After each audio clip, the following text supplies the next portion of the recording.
President Moi cannot be compared with William Ruto. He should not even compare himself with Uhuru Kenyatta. Uhuru Kenyatta, despite coming from a royalty, behaves like an ordinary Kenyan. He's able to mix and mingle with ordinary Kenyans. He does not tell us his status, that he comes from a family that has achieved 1, 2, 3. If you met Uhuru Kenyatta and William Ruto in the street, you would think William Ruto is a child of the royalty and Uhuru Kenyatta is a child of a commoner. And Richard, I just wanted to warn Kenyans. Tell us. That increasingly, this regime will be giving us false statistics for purposes of creating the make-believe picture so that we elect them again. Contrary to what Madam Nancy Gathungu, Auditor General, is telling us? You had these PS, Dr. What was the name? The PS for Treasury. Chris Kipto. Saying, oh, the auditor should have been able to share with us that information. For the information of Kenyans. Beforehand. For the information of Kenyans, an auditor will not raise an audit query until they are verified with the source that we find this thing, there is a discrepancy here. It is when you fail to explain the discrepancy between what ought to be done and what is being done is when it becomes an audit query. I've seen an emerging group called Kenya Mwenja. The one by Sifuna, Caleb Amisi, Gathoni wa Mushomba. Yeah, and perhaps Babu Wino may also be there, given the age bracket. My prayer is that, yes, I want to encourage them, but at the right time, they ask themselves, where can we go without the rest? Because I strongly believe any revolution is led by young people, but is also guided by seasoned people, so that we'll have a combination of what we call the young tax and the old guard. The old guard is to provide the brakes, and the young tax to provide the engine of revolution. Tired of the same old shopping experience? Step into a smarter way to shop with Whiteson Group, Kenya's go-to online store for quality you can trust. From gadgets and homeware to everyday essentials, we deliver convenience right to your door. Fast shopping, secure payments, and top-notch customer care, all in one place. Visit whitesongroup.com today. Whiteson Group, simple, reliable, delivered.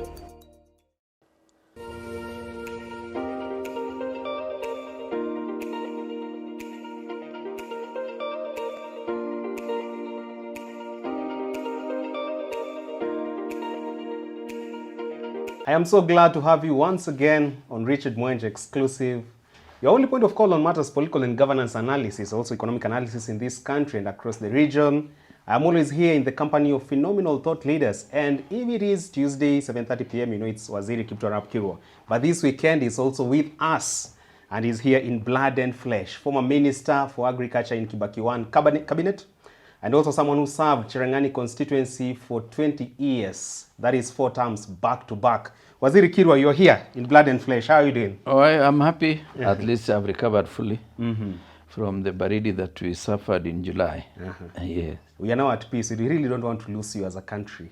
Yeah, we also want, we don't want to lose our country to funny guys. But you cannot lose your country because your president, our president, keeps saying he's a man on a mission.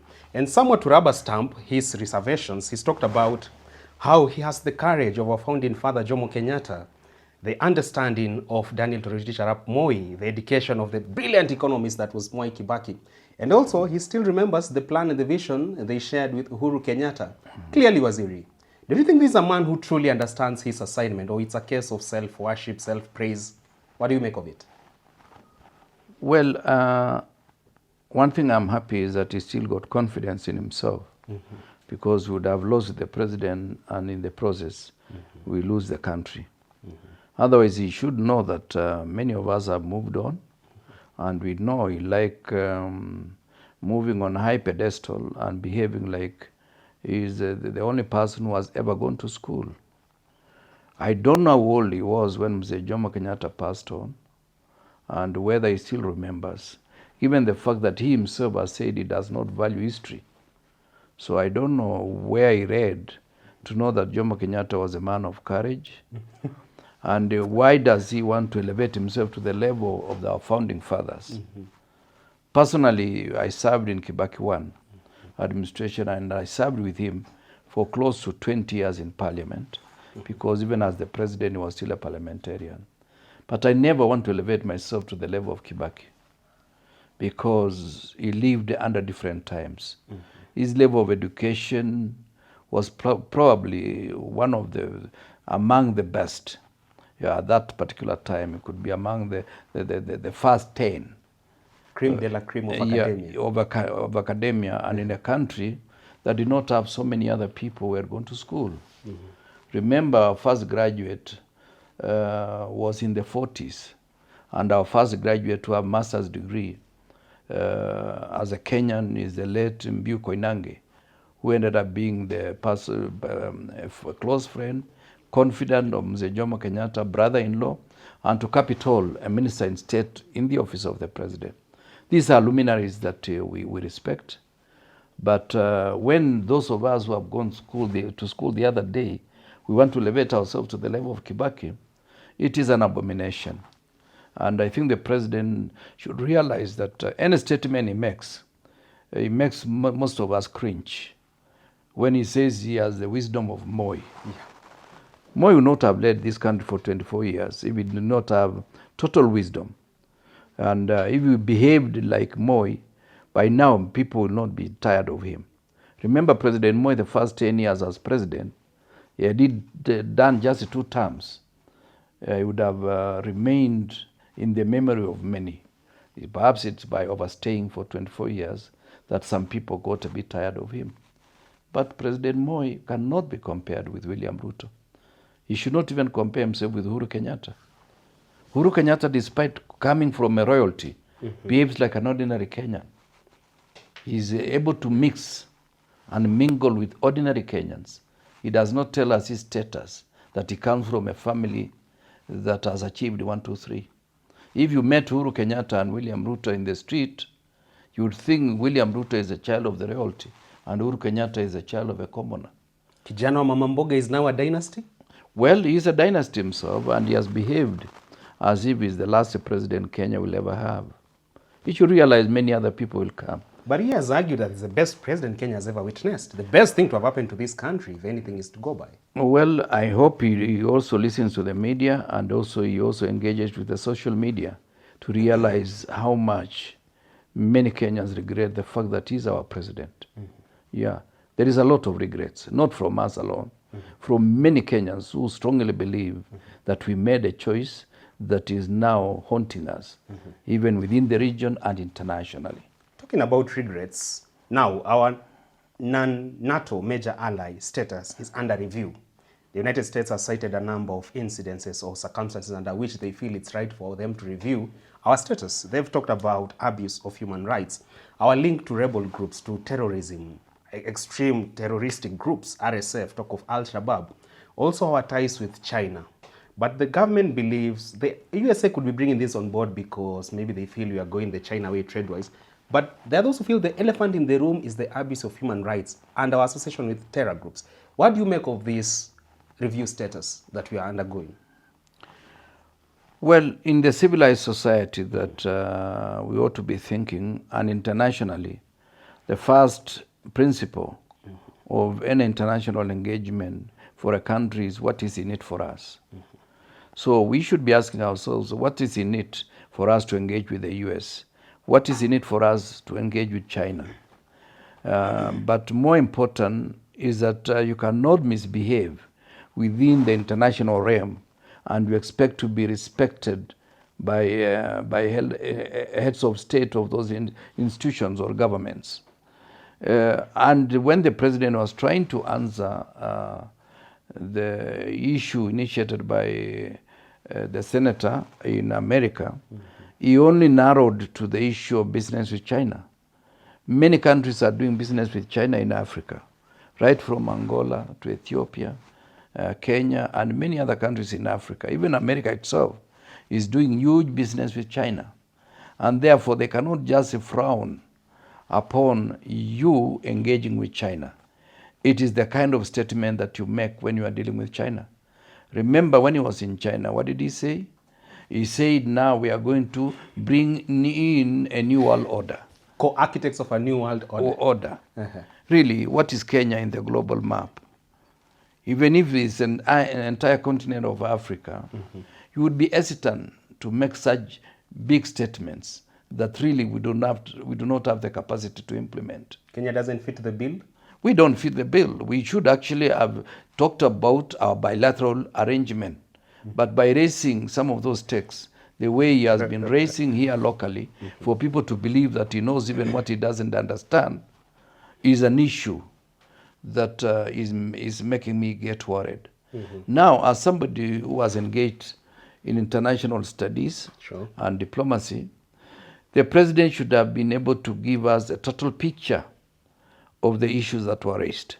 Issues of abductions, extrajudicial killing, issues of intolerance politically, issues of harassment of by public officials and politicians, issues of corruption, to the extent that eCitizen now is being reported to have 11 billion shillings that we do not know where it has been going, issues of impropriety in withdrawing to 1.2 trillion Kenya shillings in cash from the coffers of the Republic, issues of making tenders that are not necessarily engaged in any prudent management of resources. All these are factors that conspire to make the US get worried about us as an ally of theirs. Remember, the US is always concerned if you get their money in dollars and you do anything that is improper, they pursue you to the end. That's why Adani was indicted in the US, because of making certain moves that was seen not to be above the table. So the president should be more honest, should be more forthright, should be open to us that yes, I'm cornered, and these are the issues. On issues of abduction, this is what I'm planning to do. Extrajudicial killing, I'm going to stop. Issues of corruption, we have done 1, 2, 3 to stop corruption. Issues of withdrawal of cash from the public coffers. And imagine, Richard, today, it may take me even up to 6 months before I visit my branch where my pension comes through or where I do my transactions. Why? Unless I'm doing huge business that will involve more than 1 million shillings being transacted within my account, I will be able to use the convenience of the phone to get that money transferred to wherever I want. So for the government today to still withdraw cash and carry it in a very clumsy way, I don't know, from treasury to whichever place. Empowerment programs. Whatever empowerment programs, are those things that cannot be done through normal procurement process? Or is it just your display of cash that you want to show us? These are some of the things that we feel the current regime is behaving in a way that is not in tandem with prudent management of resources. Yeah. Even when our country seems to believe that they are doing good Samaritan work outside here, I'm talking about our place in the Haiti mission, but the US is already taking concern with that, already pecking holes into that mission in the first stance. Are we this much of a blemished lamb outside here, Waziri, as a country? No, the main problem is that we never wait for processes to take form. Even for those who brew alcohol, for example, if it is Muratina, you have to allow it to mature under certain conditions. You just don't mix sugar and all the other ingredients and you just put it next to the fire and you expect it to be ready within the next 2 hours. Anything must be allowed to go through the formative stages. Even when you are trying to implement a policy decision, you must do what we call a dry run. And having done a dry run, you can do pilot schemes to see whether that thing is going to take off nicely. And if there are any measures that you feel there are at variance with what you expected in terms of results, then you go and ask yourself, why am I varying from my expected trajectory? And you'll be able to make remedial measures to rein in anything that could have been in excess of what you expect to do. That is the way it is done by those who have gone to school. And the president pretends also to have gone to school to the extent of PhD. But of course, it's not PhD in management, it's not PhD in leadership, and it's not PhD in any form of some kind of social cohesion. It's PhD in another field, but in his mind, he believes that things should be done kienyeji. And that she has the education of Kibaki. Well, it's an insult to President Kibaki. Let his soul rest in peace. Yes, allow him to rest in peace. You should also know that Kibaki, when he was in Mangu, he got 7 1s. 7 1s, 1, 1, 1, up to 7. The only person who broke his record was the late Hilary Ngweno in Mangu High School. What did he get in UG before he went to Kapsabet Boys?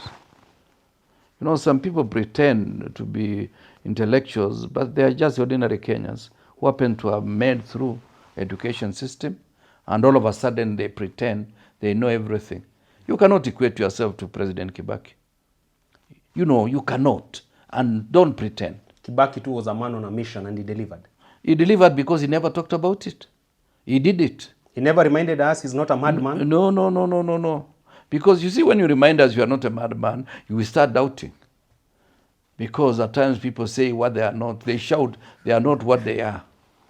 And at times when somebody repeats, you know, I've told you, Richard, Sure. When somebody tells you, believe me, when he repeats twice, remember this guy is about to con you. I'm telling you the truth. I'm telling you the truth, Richard. Then why don't you tell us the truth? Relax. Then I will take it whether it's the truth or not. Otherwise, when you tell us, oh, can you trust me? Trust me. Which means you have deficit of trust. So the only measure that the president is really a man on a mission and is working towards it is through his delivery. If he delivers his manifesto for Kenya. If he delivers, and one of the ways of delivery is to stop killing children. Stop abducting people. Stop beating politicians when they have gone to church. Stop shooting their vehicles and blocking them from accessing a marketplace. If he was stopped from doing those things by President Uhuru Kenyatta, would he have moved? The issue is that this democratic space that we have arising out of the 2010 Constitution is something that we cannot accept to reverse. We are willing to sacrifice anything to make sure 2010 Constitution, nothing is reversed, including the issue of devolution. Allow the rollover and allow less of government in our lives. We want to see more of things the government is doing the right way, but less of us being parroted all the time and being lectured on how well they are doing. If they are doing well, they should not shout. They should just do it and people will see it. If the economy is growing, people will feel it in their pockets.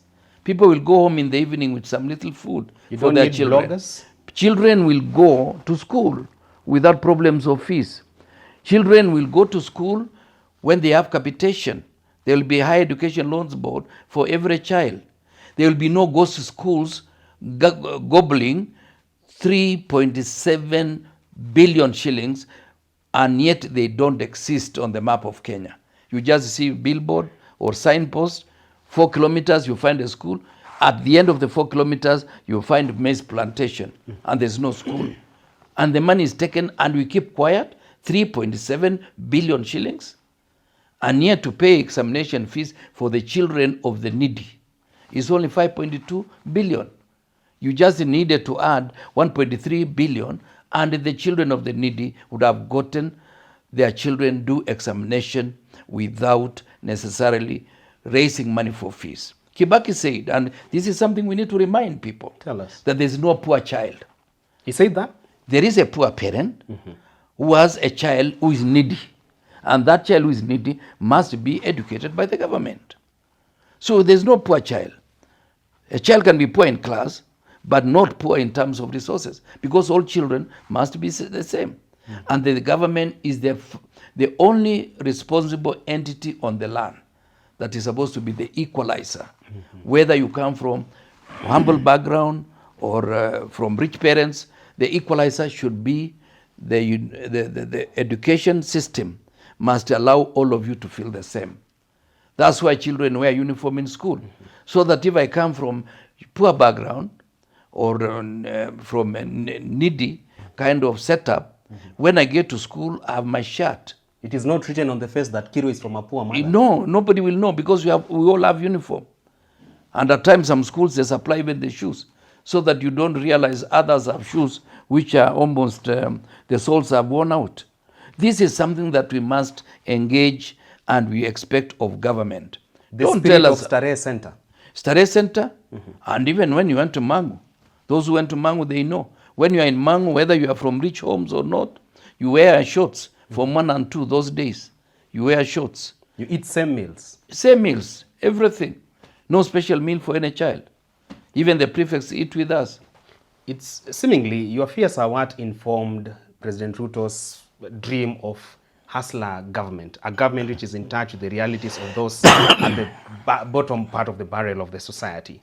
But you'd imagine that by now we should be enjoying fruits of the hustler government. It will have bridged that gap between the haves and have-nots. Why hasn't it failed to take off to this end, Waziri? Because you're talking about Mama Mboga still not being able to pay the rent for his business premise. Border people already crying of harassment from Kanjos. Why didn't it take off? Well, when you're doing a construction and when you're doing a program, I talked about brewing alcohol. When you're doing a program of construction, you must allow the foundation to set. And there are a certain number of days. For cement, concrete, it needs about 28 days to have set so that you start laying some weight on top of that structure. Even in terms of policy, there must be a period that the policy is allowed to mature. It's about to cure and prepare itself to be ready for the offtake. But you see, they came in, they said this does not have any board, does not have any office. You know, it was like, then where is this money coming from? Who is collecting this money? No wonder it's about 70% default rate. They did not allow it to be implemented in a way that government programs are implemented. Look at even affordable housing. They talk about affordable housing. There is a National Housing Corporation. They should have improved the infrastructure of National Housing Corporation.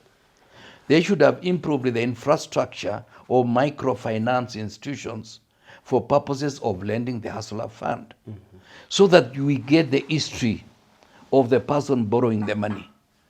And the person borrowing the money, we know, is going to use the money to advance what has already been tried by them, and they have failed because money has been the missing component. But we made it an avalanche of giving out free money without just populist politics. That was knee-jerk reaction to address financial inclusion? Populist politics. President William Ruto likes populist politics to make us appear. You remember telling us even you will be going to a certain local market and you make a phone call without using bundles or money. Is there a place in Kenya that you can go and make a phone call without using credit or using money or resources? Maybe Kansas City, we don't know. I don't know. I've been to Kansas City. But no, it's still the same space as Kenya. So these are some of the issues that they do not allow the process to go through the normal maturity. So that any policy that is implemented having checked all the pitfalls that can make it fail.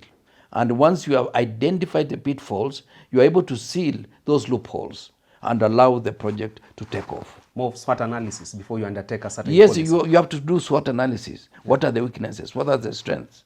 What are the opportunities? And what are the threats to the issue?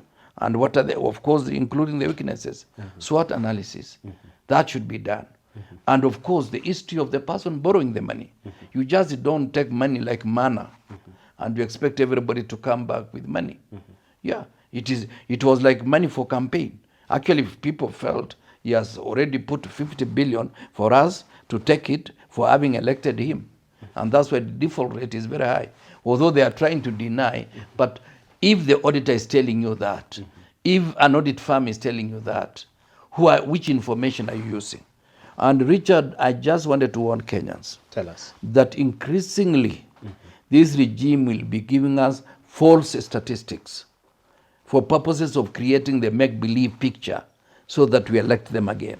Contrary to what Madam Nancy Gathungu, Auditor General, is telling us? You had these peers, Dr. What was the name? The peers for Treasury.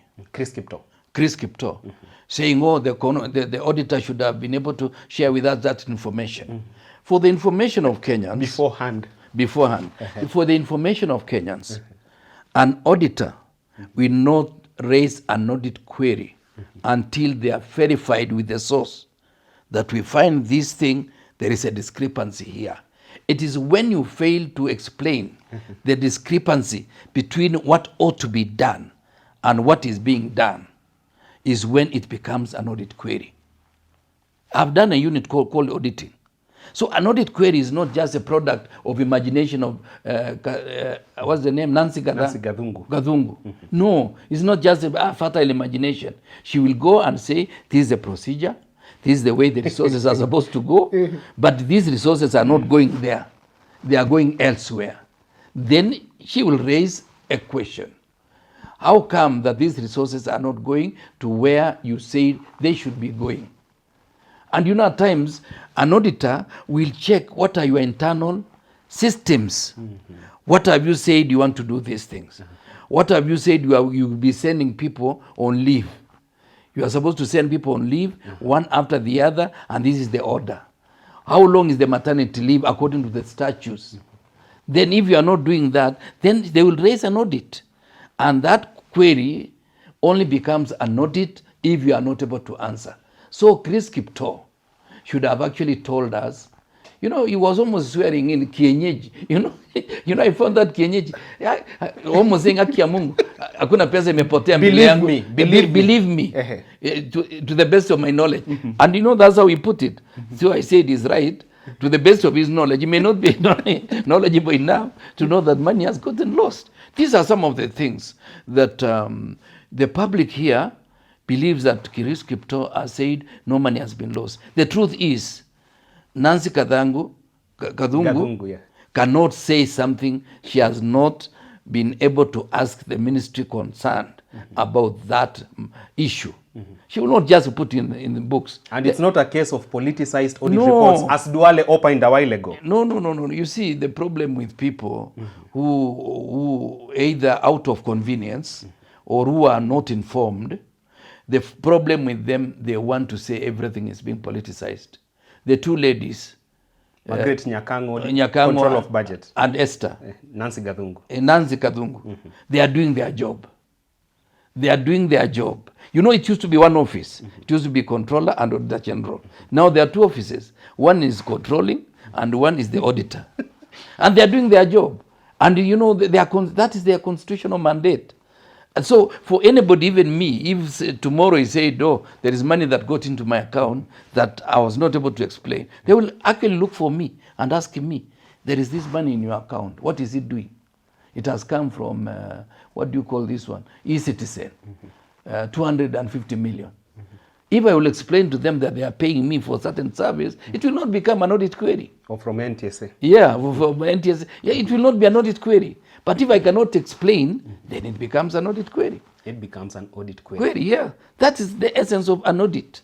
Yeah. But let's circle back to the president. You've talked about he's taken Kenya to a perilous journey, not only of financial distress, but also when it comes to governance and democracy. But I have extremely bad news for you, and that is from the lenses of Prime CS Musalia Mudavadi, who says, in Africa, I mean, it is so hard for you to deny a sitting president a second term in office. There are so less cases of such. In African soil, actually, those were his words. What is your assessment regarding the remarks from Musalia Mudavadi, who believes nothing will stop Ruto from getting a second term? If anything, it's been the history of African politics. First of all, I would say whatever will stop Ruto has nothing to do with us. It has to do with his promises, his lies, and his way of his attitude. Promises, lies, and attitude. A man wants to be a televangelist once he retires, already has a bad attitude towards the people he wants to serve as a minister? Well, I don't know. I don't know whether he will be doing it in Kenya. He may run away because he may not get an audience because people will not believe that he's preaching. Now you want to assume he'll do that with Benny Hinn. I think they will meet somewhere in the high seas and deal with that particular issue. So those are the three things that will make President Ruto not come back. He will fail on account of his promises. His promises, his attitude, and his promises, his attitude, and opaque transactions, perhaps. Yeah. But more important, Musalia Mudavadi be better informed that Joseph Boykai, who is now in his 80s, was elected president against George Weah. In Liberia. In Liberia. So George Weah was one term. And yet he was younger than Boykai.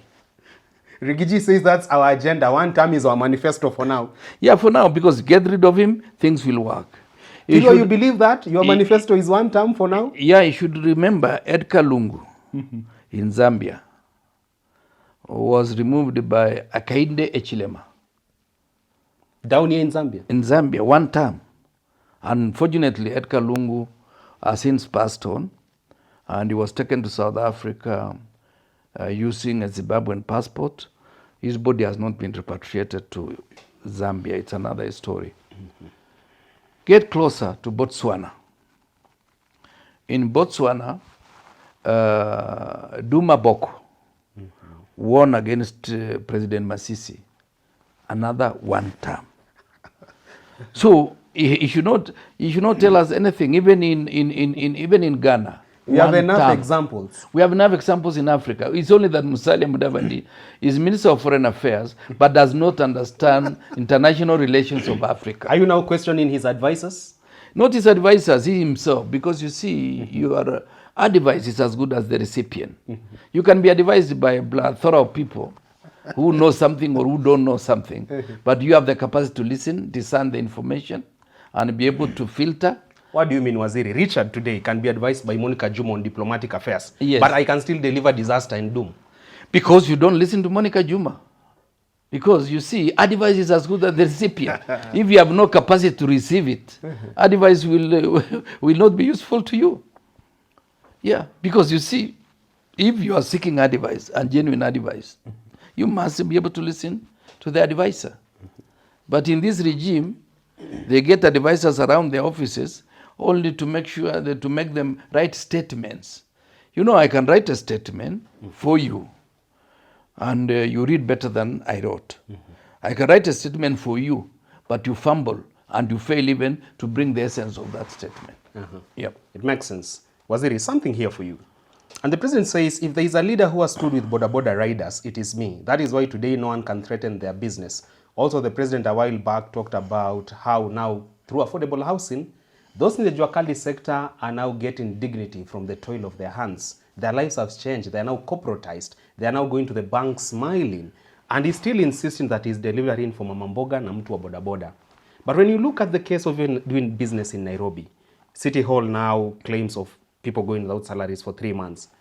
Traders in Nairobi being chased up and down by the kanjos. You wonder, which Mama Mboga or mtu wa boda is the president talking about, whom he says their lives has been transformed, all thanks to his hustler manifesto? The jury is outside there. You see, the president is still suffering from self-delusion. Self-delusion in the sense that he still thinks things are okay. You remember the issue of Mobutu Sese Seko in DRC. By then it was called Zaire. When it was towards the end, and the rebels were shooting closer to the capital, Mobutu said, "You are telling me we are doing well, but what are these shootings? They seem to be shooting in our direction." He was told by advisors, "No, those are our boys celebrating the gains they have already gotten against the enemy." So was that the case? Yeah, he was suffering from a self-delusion, only for himself to realize, no, he had to be evicted, went to Morocco, died, buried in ordinary grave, despite all the wealth that he had in DRC. So the president may be suffering from self-delusion. He's talking about Kenya that does not exist. When you are talking about economy, what is the social economic transformation of the growth that you are telling us that we have witnessed for the last 2 years?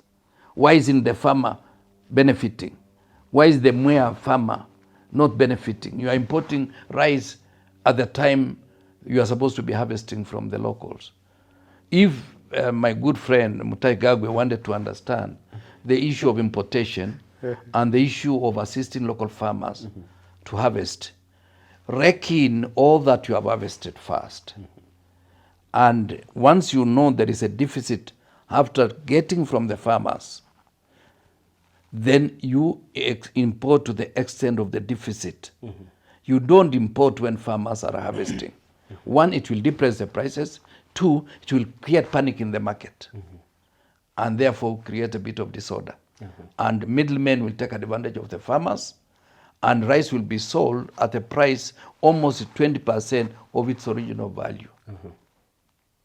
And therefore, the farmer will not benefit. And the following season, the farmer will not be able to go back to farming. Maize the same. You can do importation in May when you have already harvested from the North Rift and from other places where maize is known to be planted. Once you have already wrecked into the stores, then you manage the dynamics by importing what can easily be the deficit. Because we cannot be saying we are self-sufficient in everything. Many things we produce, but we need a bit of that to come in. Waziri, I'm curious to understand something here. When you look at the Kenya editorial yearbook touching on Kibaki 1 cabinets, yes, it describes you as a minister with a deep passion for agriculture. Yes. And you're talking about the shortfalls of Kagwe, our current agriculture CS. Yes. As one of his predecessors in the ministry, yes, have you made a personal attempt maybe now to take this wisdom at a personal level, or at least asked him to come and look for you? Twice we've bounced into each other, and we've promised that we'll have a cup of tea. Well, if he feels that I have any wisdom, he can give me a call, and I'll be able to do that. Do this for us, Waziri. You don't have to wait for him. Deliver the spirit of the Good Samaritan, like we've done in Haiti. We've gone there to make peace. Now go there to fight for the Kenyan farmer. Okay. Well, I wait. You know, at my age, you're no longer in a position just to be rushing to people's offices. I may be mistaken to be a hang-around or a layabout. A wheeler dealer at Kilimo House. At Kilimo House, who wants to import rice. And the people of Mwenja will not be kind to me. They won't be kind to you? No, they will not be kind, because I know them. You know, I don't know. You know, maize is a big struggle. But people who have not seen rice farmers do not understand that rice farming is even a bigger struggle than maize farming.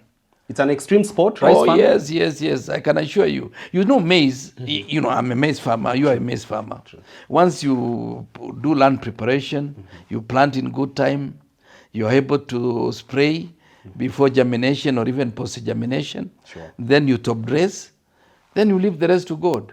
But for rice farmers, the way they struggle with the field, prepare the field, they plant in reverse and they move like lightning, planting rice in a straight line. And this is really paddy field that is full of diseases. Then they have to do that, and then they have to wait, clear the field when the rice is ready, now go harvesting. Then they thresh, prepare for the market. Many people don't know that rice farmers go through a lot of hell, and they don't make a lot of money. Actually, they subsist. They subsist and take their children to school. They subsist and take their children to school. For those people who have not been to Mwenja, those who have not been to Ahero, I can assure them, it's not as easy. Actually, I'm better off as a maize farmer. Once you plant, you top dress, you just pray. The rest is to pray that the rains will come, and there will be no wind, there will be no hailstones, and the harvest will come. Otherwise, rice farmers, they go through a lot of trouble. And many Kenyans don't know about that. When you see rice at the table, you are eating something that somebody has gone through hell. The cry of a rice farmer, maize farmer, is actually compromising the future of a Kenyan child. A Kenyan child, and even the totality of our nationhood. Yeah, because when you cannot feed yourself, you cannot stand in the forum of community of nations. Yeah, makes sense. Waziri, let's shift gears a bit and go full throttle on the politics of the day here in Kenya. And The country is still grappling with tribal mobilization in early campaign attempts, and this is something that has been associated with Rigathi Gachagua camp and Ruto camp. But someone would want to understand, with this new Gen Z awakening, the new Gen Z wave, a new conscience element in this country, do you think the tribal card this far remains a blank artillery in as far as 2027 politics is concerned? Well, there is still a combination of factors. I have a number of constituencies. One constituency will be looking for ideal individuals who have certain set of values that they believe in. And this is mainly the Gen Z generation. They will be looking for those individuals. Others will be looking for a combination of the young and the old. Others will be retreating to their own tribes. That you cannot rule out that possibility.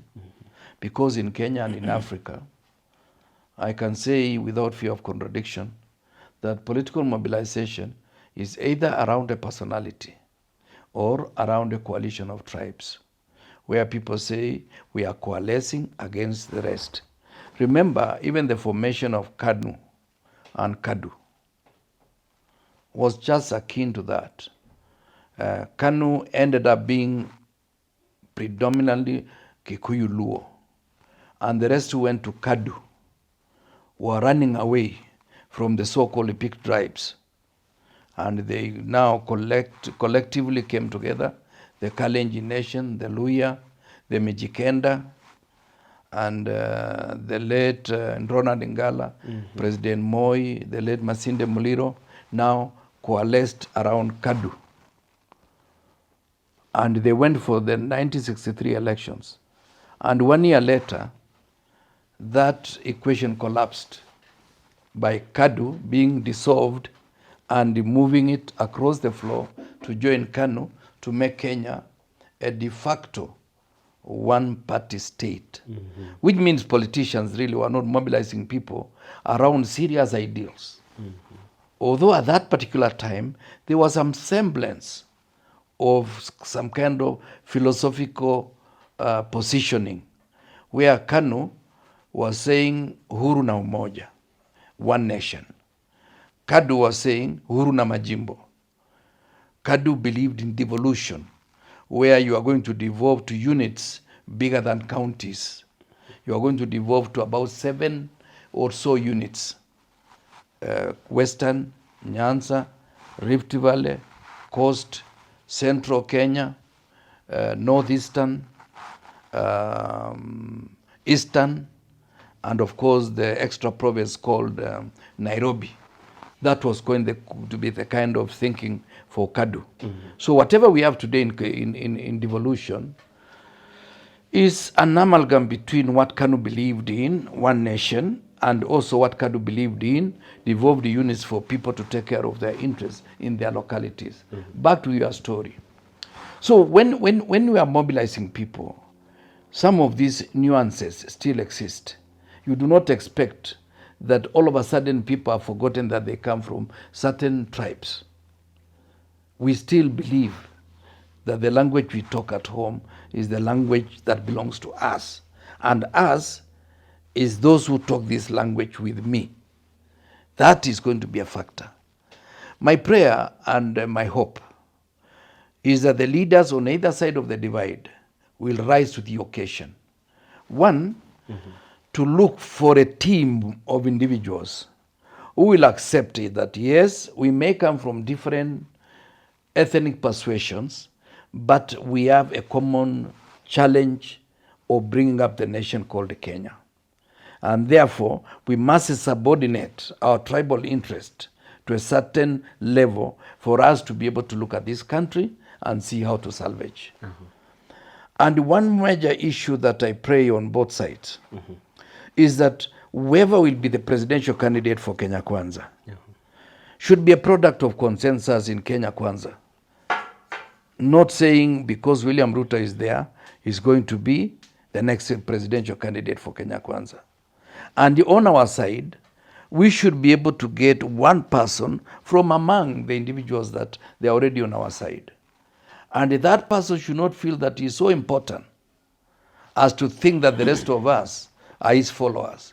He should realize that he is first among equals, and therefore he's been given that opportunity to do it on our behalf. Any one of us could have done it. In that way, we'll have resolved an issue in this country. The third component, which I strongly believe, is I've seen an emerging group called the Kenya Mwenja. Yeah, the one by Sifuna, Caleb Misi, Gathoni wa Mushomba. Yeah, and perhaps Babu Wino may also be there, given the age bracket. My prayer is that, yes, I want to encourage them, but at the right time, they ask themselves, where can we go without the rest?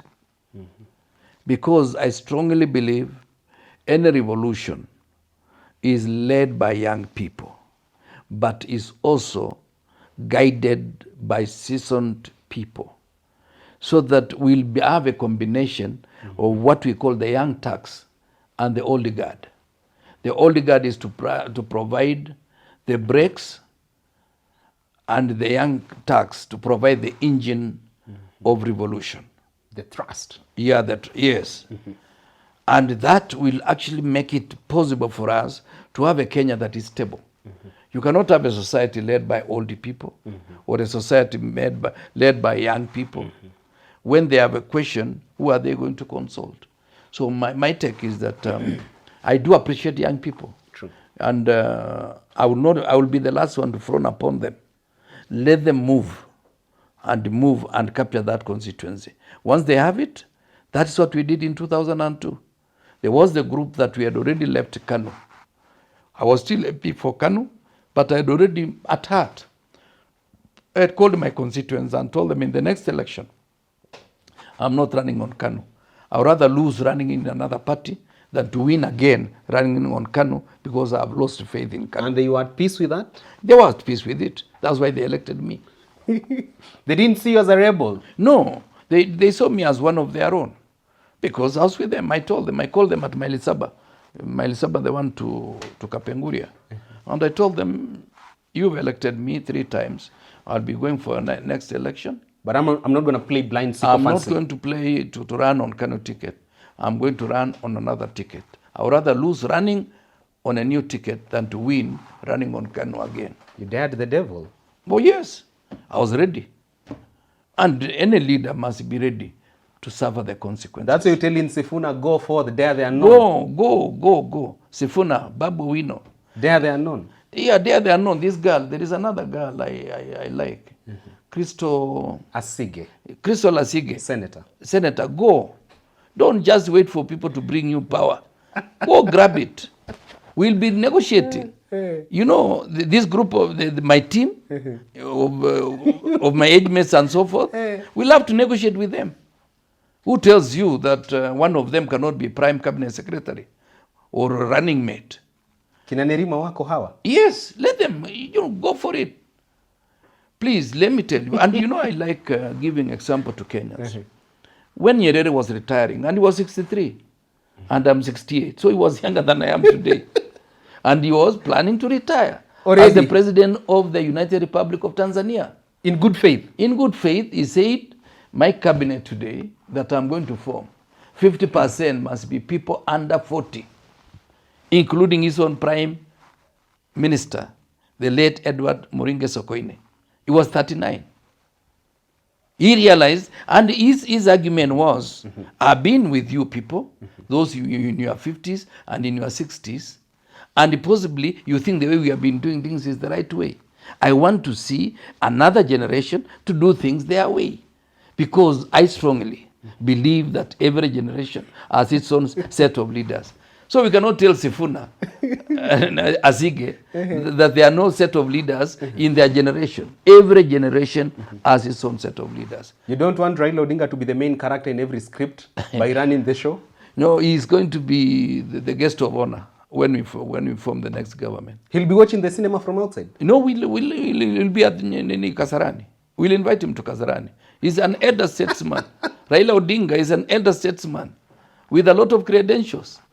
Serious credentials? Yeah. Without a PhD? You do not have, let me tell you another thing. Okay, tell us. Winston Churchill, the person, we've written books. If you came to my place, I have more than 10 books about Winston But Churchill. yourself, you should never shared one with me. No, the problem when you give Kenyans a book, they never give it back. But I thought I'm I will different. giving you online so that you read it online. Otherwise, I fear you. No, but the issue is the man who is often quoted in the last century left school at the age of at Form 2. So education is good, but wisdom is better. Wisdom is better. Yeah. All right, almost finally, in the interest of time, Waziri, and I'm going to put you on the spot on this one because you're an integral member of DAP party. Yes. We've seen some sort of internal wrangles, Eugene Wamalwa versus George Natembeya. Yes. And you probably want to understand, is it a case of sibling rivalry or someone is doing the bidding through George Natembeya or perhaps Eugene Wamalwa? What's the status of DAP party? Well, I don't want to imagine, but I don't know why you think I'm an integral member of DAP. I'm a member, I'm the chair of the coalition formation. So I would want not to be embroiled in It's any just because history has borne witness Yeah. of the integral place you've always played in every association you've been in. Yeah, but in the last election I was in UDA until certain things happened. that Still time. as the UDA vice chairperson. Deputy chair. Deputy you chair. forgot, yeah. So the issue is simple. Dispute has been declared. And a committee is going to be formed, comprising a number of good people to look at the issues, see the petitions from both sides, and accept that these petitions have merit or have no merit. On the basis of that, we'll know the results. Otherwise, it's a matter that is now under some kind of process, and I would not want to interfere with the process. I get it. Yeah. Let's cross over a bit and talk about Jubilee Party. Uhuru Kenyatta, the party leader, resigned from office 3 years ago. Yes. But you'll agree with me, Waziri, that his shadow continues to loom large today, I mean, in Kenyan politics today. We saw him summon his party officials for a meeting. And some now want to understand, what do you think is the end game of Jubilee Party when it comes now to deciding the 2027 election? Yeah, let me start by saying that the position of President Uhuru Kenyatta has now come back to the rightful position that he occupies as a elder statesman, having been our president for 10 years, 2 terms. He was hassled towards the end of his regime by the propaganda that was generated by the other side. So I feel Jubilee as a party, and is, I think, one of the biggest political entities today, except that there is a bit of movement here and there, given the loyalties that MPs have been doing. Otherwise, Jubilee could easily be the 5th or the 4th largest political party after UDA, ODM. Yeah, I think it's either Jubilee, then you go to other parties. Yeah, sure. You Wiper, then you go to your DAP. So they held that meeting, and they have another meeting now they are going to hold towards the end of this month. That is an NDC, and that's the highest organ that will be making decision on the kind of direction they want to pursue. I want to assure you also, Jubilee is an integral member of the team that I'm part of. Jubilee is one of the 6 parties that form the coalition that we are part of. This therefore means that we are waiting for their wisdom, their support, and the direction they would want this country to move. And I have a feeling that in the best interest of time, let's allow them to make their decision and come up with whoever they prefer.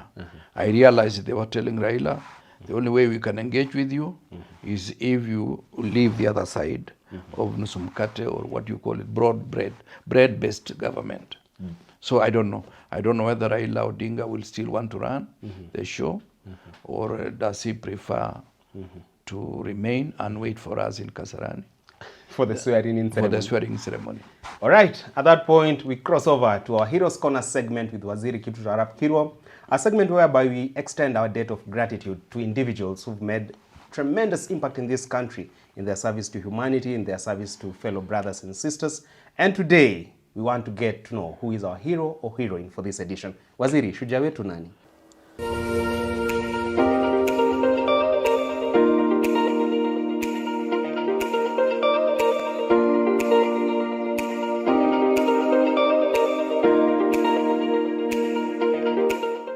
Tired of the same old shopping experience? Step into a smarter way to shop with Whiteson Group, Kenya's go-to online store for quality you can trust. From gadgets and homeware to everyday essentials, we deliver convenience right to your door. Fast shopping, secure payments, and top-notch customer care, all in one place.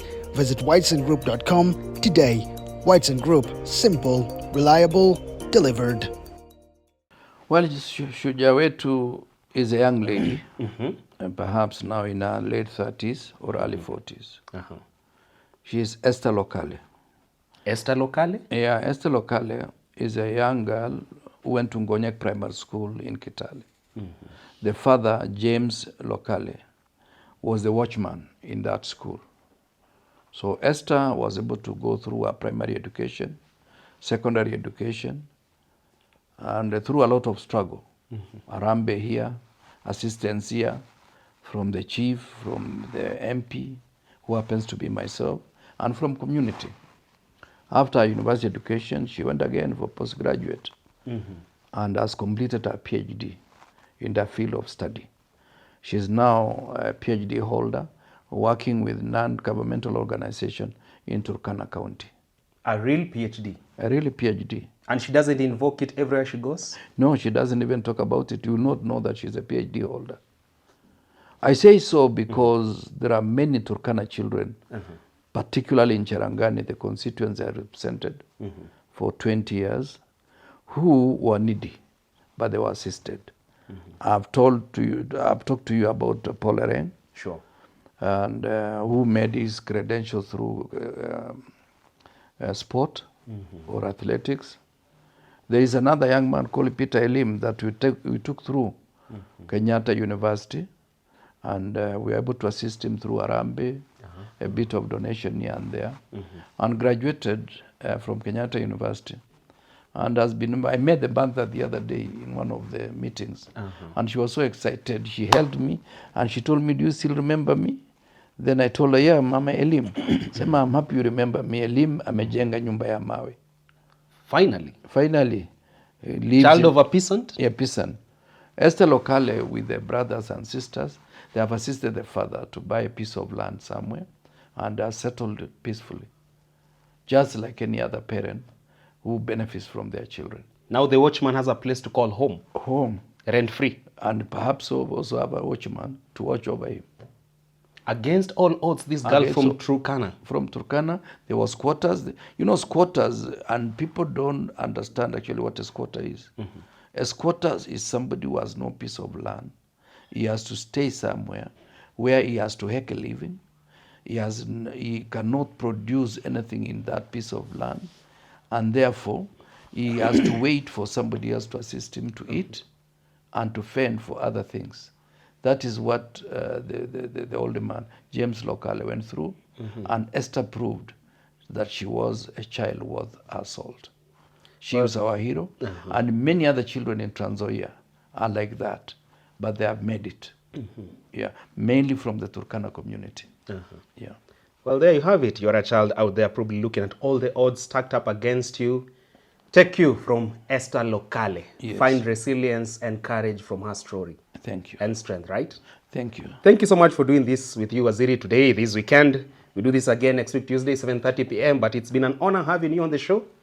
It's always my pleasure. Yeah. We pray that you continue gracing, aging gracefully, actually. Yes. And of course, we pray for blessings of longevity of life your side. Yes, I get worried when my age may pass on. Like I told you, there is an unfortunate situation of the former speaker of Tanzania. Oh, yeah. Yeah, he passed on the 6th of this month. His name is Job Ndokai.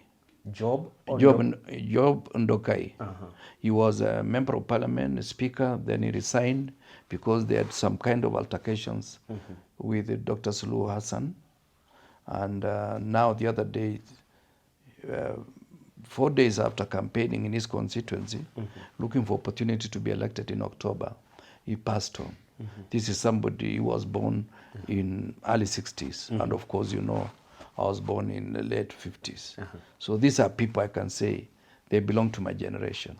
And of course, you know, I have very close ties with Tanzania. I know. It's my country. Actually, chances are high if Raila becomes president, you're going to be sent back to Tanzania. You've been one of his biggest critics of late. But you know, Raila, one thing, he has relatives in Tanzania. Oh. I used to be with his relatives in Tanzania. I think they have 2 MPs, 2 Luo MPs on the other side.